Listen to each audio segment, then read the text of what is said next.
So Southgate has now finally picked his 26-man squad, is on the plane and ready to go to the Euros. Well, not really on the plane, as the first few games are being played at Wembley. And also, if you haven't heard already, Ben White is their late addition to the squad. He is a central defender. I don't know why Southgate has brought another defender. We've got plenty of them, but he can play in midfield as well. So we'll see how that works out throughout the tournament. And very soon, Southgate, if he hasn't already, has got to pick his best 11 to play Croatia in the first game of the Euros this summer. And he's got to pick a very good 11 if, and I mean a big if we get past the group stages and into the latter rounds of the competition. And it is a big if, because you know what England are like. They don't seem to do very well in big European competitions like this. Yes, I know. I am in a new setup. Well, not really. This is my dad's house. And then my usual setup is in my mum's house. Anyway, enough of the informative waffling. Let's get on with the video. So my preferred formation is the 4-3-3. I think it's the best formation with the players that we have available to us, as it allows us to play expansive football without leaving too many gaps for the opposing attackers to exploit. So the player that I think should play between the sticks is Jordan Pickford.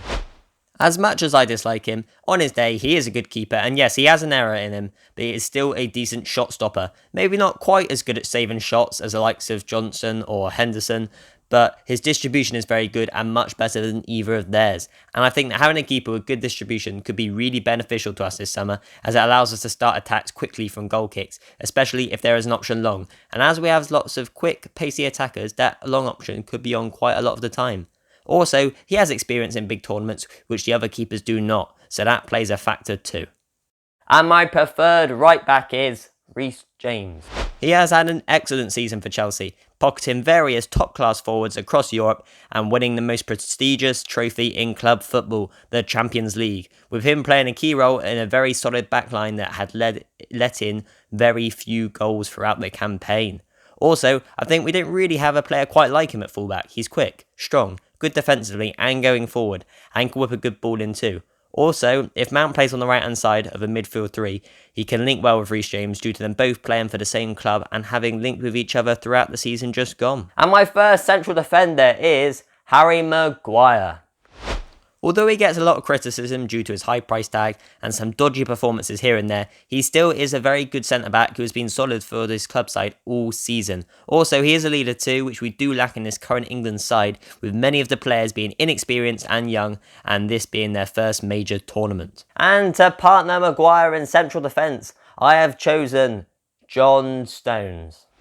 That didn't sound very enthusiastic, did it? But anyway, what a revelation Stones has been this season. Before the campaign started, his career looked like it was going nowhere, and now nearly a year on, is a mainstay in a title-winning back line, and arguably a shoo-in in the England starting lineup too.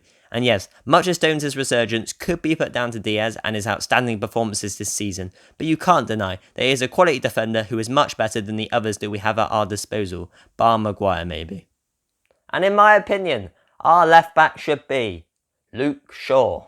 Very much similar to John Stones, he has also been a revelation this season too, as his career looked like it was going nowhere at the start of the season, especially as United signed Tellez, who seemed to be a replacement for the inconsistent Shaw at left back. And now that the season has come to an end, he's been regarded as the best left back in the league over the past year, and he walks into nearly everyone's starting 11 for England. Well, everyone's I've seen and spoken to at least. But Shaw does face stiff competition, with Chilwell having had a great campaign also. And in the DM position, or the number 6, or whatever you want to call it, I have decided to pick Declan Rice. This was one of the easiest decisions for me, as he is one of the best in his position in the league, and he has had a fantastic season with West Ham too. Also, if we play Rice in the DM, it can allow the other players in midfield to express themselves fully, with them knowing they have a solid number 6 behind them. Yes, Calvin Phillips is good, but I think Rice is on another level, especially defensively. Maybe not with the ball at his feet, but that is not his main job, and we have a plethora of other players in the England team who are great with the ball. So all Rice really needs to do, once he has retrieved or received the ball, is pass the ball to the more creative players on the pitch. And the first to partner Rice in midfield is Jordan Henderson. For me, this was also an easy decision, with us not having a player quite like Henderson in the squad. He isn't only a really good player, but is a leader as well, and this might stir a bit of controversy, but I think he should wear the captain's armband over Kane, as in my opinion, he is a much better leader than him, and obviously Henderson is captain for Liverpool, whereas Kane is not captain for his club side.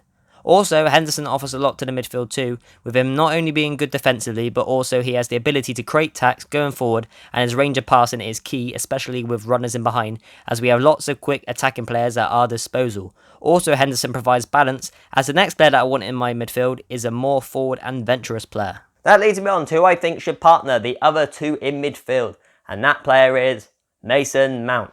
Although Mount is quite an attacking-minded player, he is very hard-working like Henderson, and he is defensively good enough to play as a number 8 for England in my opinion. Also, you can't not start Chelsea's player of the season in this England setup. He has got to be included somewhere, come on lads. He has played a variety of positions for Chelsea this season, with the number 8 being one of them. Maybe not his best position, as he has played in the number 10 role and on the right of the front three, where he has arguably excelled the most, but there is too many good options in the attack compared to the midfield in the England squad. But nonetheless, I think what he offers to the team can't be understated, and a place alongside Henderson in the midfield should be a good spot for him. Also, that midfield has a mix of defensive stability, creativity and hard work. What more do you want in your midfield three? So the player that I think should play on the right hand side of the front three should be Jaden Sancho. Another fantastic season in the Bundesliga for him, where he has managed to achieve double figures for both goals and assists, and he has also played a pivotal role in Dortmund's late charge for the top 4, where they ended up finishing 3rd. Yes, he has played out on the left for Dortmund this season, but he has played out on the right hand side too, and we have too many players whose best position is out on the left hand side, which is not really ideal, is it? Also, with Sancho, he is arguably equally as good on both sides, which could be really beneficial to us this summer. And he is fairly quick, so he can make runs in behind from passes played through from the likes of Harry Kane and Jordan Henderson, and he is very technically good, so he can easily get past this man whenever he wants, pretty much, all the time if he wanted to, and create chances for other players. And the player who should play out on the left of the front three should be Jack Grealish. That sounded a bit funny there, didn't I? But anyway, Jack Grealish, one of the best players in the league this season, and one of the best players in the league full stop, cannot not be included in the England starting lineup. What Grealish offers is unlike what any of our other attackers offer, as he can carry the ball 30-40 yards up the pitch, draw fouls and win free kicks, and only if James Ward-Prowse was in the England team, we could profit from them even more than we can already. He can also link play together really well and can shoot from outside the box, whereas a lot of our other forwards, bar Foden maybe, are quick and pacey and prefer balls in behind as opposed to at their feet. Also, Sancho and Grealish offer something different, so it creates a good balance across the forward line. And the striker in this England team should be Harry Kane. This one's pretty self-explanatory. He finished top scorer in the league and top in the assist charts too, whilst playing in an average Tottenham side. That is an achievement and a half already. His passing is immense, and so is his finishing, and he offers virtually everything you could want from a striker, and he can drop deep like he does for his club side and thread passes through to the attackers, or get on the end of a good ball whipped in from a wide player. So here's a quick recap of my team. So the goalkeeper I picked was Jordan Pickford, and the right back I picked was Rhys James. The two central defenders I picked were Harry Maguire and John Stones, and the left back I picked was Luke Shaw. The DM I picked was Declan Rice, and the first central midfielder I picked was Jordan Henderson, and the second one being Mason Mount. The right forward I picked was Jaden Sancho, the left forward I picked was Jack Grealish, and the striker I picked was Harry Kane. And I think they should give the captain's armband to Jordan Henderson. And if you really want to get into the real nitty-gritty stuff, I think Kane should be on penalties and free kicks that we can directly score from, and Mount should be on corners and free kicks where it's better to whip a ball in as opposed to go straight for goal. And as James Ward-Prowse has not been picked, we do not have the best set-piece taker in the Premier League in our England squad. Also guys, if you have enjoyed the video, please like and subscribe if you're new, and put in the comment section and tell me if you have agreed with the team I chose. If not, type in the comment section the team that you think is England's best 11. Anyway guys, thank you for watching the video. I hope you enjoyed it, and I'll catch you in the next one.